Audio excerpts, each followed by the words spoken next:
ونؤمن به ونتوكل عليه ونعوذ بالله من شرور أنفسنا ومن سيئات أعمالنا من يهده الله فلا مضل له ومن يضلل فلا هادي له وأشهد أن لا إله إلا الله وحده لا شريك له وأشهد أن محمدا عبده ورسوله أرسله بالهدى ودين الحق ليظهره على الدين كله ولو كره المشركون اللهم صل على محمد وعلى آل محمد كما صليت على إبراهيم وعلى آل إبراهيم إنك حميد مجيد اللهم بارك على محمد وعلى آل محمد كما باركت على إبراهيم وعلى آل إبراهيم إنك حميد مجيد أما بعد فإن خير الكلام كلام الله وخير الهدي هدي محمد صلى الله عليه وسلم وشر الأمور محدثاتها وكل محدثة بدعة وكل بدعة ضلالة يا أيها الذين آمنوا اتقوا الله حق تقاته ولا تموتن إلا وأنتم مسلمون.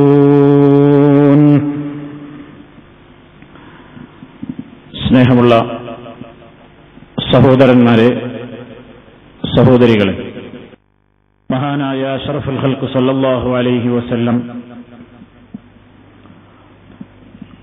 നമുക്ക് അറിയിച്ചു തന്ന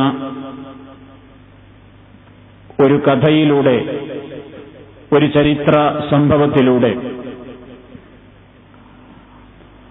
വളരെ പ്രാധാന്യമർഹിക്കുന്ന ഒരു വിഷയത്തിലേക്ക് നിങ്ങളുടെ ശ്രദ്ധ ക്ഷണിക്കുക എന്നതാണ് ഇന്നത്തെ എന്റെ പ്രഭാഷണത്തിലൂടെ ഞാൻ ഉദ്ദേശിക്കുന്നത്. അല്ലാഹു സുബ്ഹാനഹു വ തആല ഇസ്ലാമിന്റെ നിയമങ്ങളും വിധിവിലക്കുകളും അറിയുകയും അത് ജീവിതത്തിൽ പാലിച്ചുകൊണ്ട് ഭക്തിയോടെ ജീവിക്കുകയും ചെയ്യുന്ന അവന്റെ ഇഷ്ടദാസന്മാരുടെ കൂട്ടത്തിൽ നമ്മെ എല്ലാവരെയും ഉൾപ്പെടുത്തി തരുമാറാകട്ടെ എന്ന് ആമുഖമായി ദുആ ചെയ്യുകയാണ്. നബി സല്ലല്ലാഹു അലൈഹി വസല്ലം ഒരു മഹാനായ മനുഷ്യന്റെ ചരിത്രം നമുക്ക് പറഞ്ഞു തരികയാണ്. സഹീഹുൽ ബുഖാരിയിലും മുസ്ലിമിലും ആ സംഭവം വിശദമായി വിവരിച്ചിട്ടുണ്ട്. പ്രവാചകൻ പറയുന്നത്, മുമ്പ് കാലത്ത് അല്ലാഹുവിന് ധാരാളം ഇബാദത്തെടുത്തിരുന്ന ഒരു മനുഷ്യനുണ്ടായിരുന്നു. അദ്ദേഹം ഒരു പ്രത്യേകമായ ആരാധനാ കേന്ദ്രം ജനങ്ങളിൽ നിന്നെല്ലാം ഒഴിഞ്ഞൊരു മലമുകളിൽ പോയി ഒരു ചെറിയ കൂടാരം സ്ഥാപിച്ച് അതിൽ ഇബാദത്തെടുത്ത് കഴിഞ്ഞുകൂടുന്ന സ്വഭാവമായിരുന്നു അദ്ദേഹത്തിനുണ്ടായിരുന്നത്. അദ്ദേഹത്തിന്റെ പേര് നബി സല്ലല്ലാഹു അലൈഹി വസല്ലം പറഞ്ഞത് ജുറൈജ് എന്നാണ്. അങ്ങനെ ഇദ്ദേഹം ഉണ്ടാക്കിയ ഈ കൊച്ചു കുടിലിൽ, അല്ലെങ്കിൽ ഈ കൊച്ചു മണ്ഡപത്തിൽ, പ്രാർത്ഥനാ കേന്ദ്രത്തിൽ അദ്ദേഹം നമസ്കാരത്തിലായ അവസരത്തിൽ അദ്ദേഹത്തിന്റെ പ്രിയപ്പെട്ട മാതാവ് അദ്ദേഹത്തെ കാണാൻ വരികയാണ്. അങ്ങനെ മോനെ കാണാൻ വന്ന ഈ മാതാവ് ആ മോന്റെ അടുക്കൽ എത്തിയിട്ട് വിളിച്ചു, പേര് വിളിച്ചു, ജുറൈജെ എന്ന് വിളിച്ചു ഈ ഉമ്മ. അപ്പൊ ഈ മഹാനായ മനുഷ്യൻ അദ്ദേഹം നമസ്കാരത്തിലാണ്.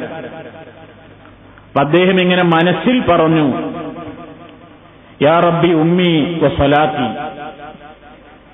റബ്ബേ എന്ത് ചെയ്യാനാണ്, ഉമ്മയുടെ വിളിയും അതുപോലെ തന്നെ വസലാത്തി നിസ്കാരവും. ഉമ്മ വിളിക്കുന്നു, എന്ത് ചെയ്യണം?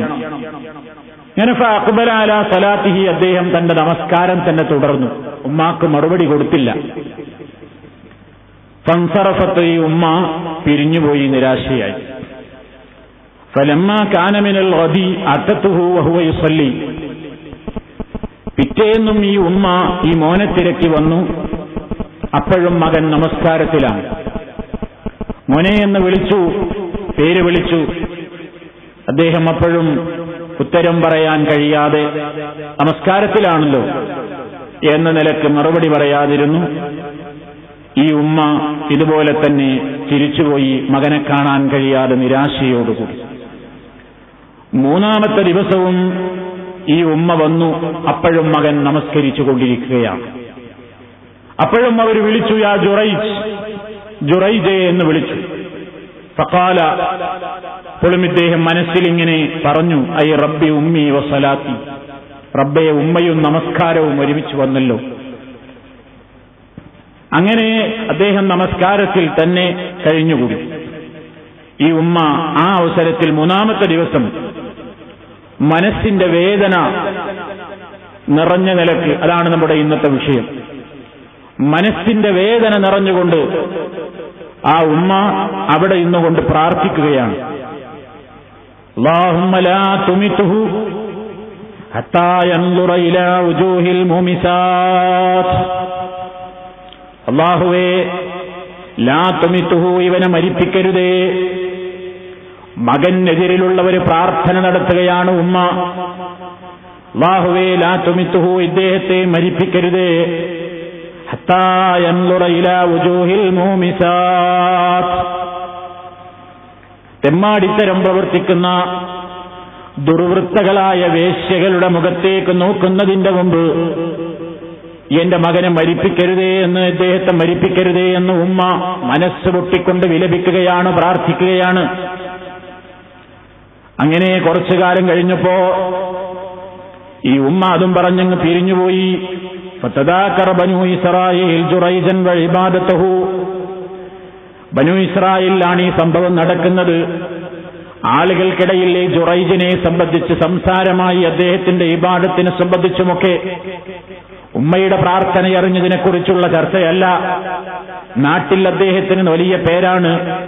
ആളുകളൊക്കെ പറയാൻ തുടങ്ങി, ഒരു മഹാനായ മനുഷ്യനുണ്ട് മലക്ക് മുകളിൽ, അദ്ദേഹം ഇബാദത്തിൽ ഒഴുകുന്ന വ്യക്തിയാണെന്നൊക്കെ അദ്ദേഹത്തെ വർണ്ണിക്കാൻ തുടങ്ങി. അപ്പൊ ആ കൂട്ടത്തിൽ വകാനത്ത് ഇംറാത്തുൻ ബഗിയ്യുൻ യുതമസ്സലു ബിഹുസ്നിഹാ, തന്റെ സൗന്ദര്യത്തെ കാണിച്ചുകൊണ്ട് വശീകരിക്കാൻ നടക്കുന്ന ഒരു വേശ്യയായ പെണ്ണുണ്ടായിരുന്നു ആ നാട്ടിൽ.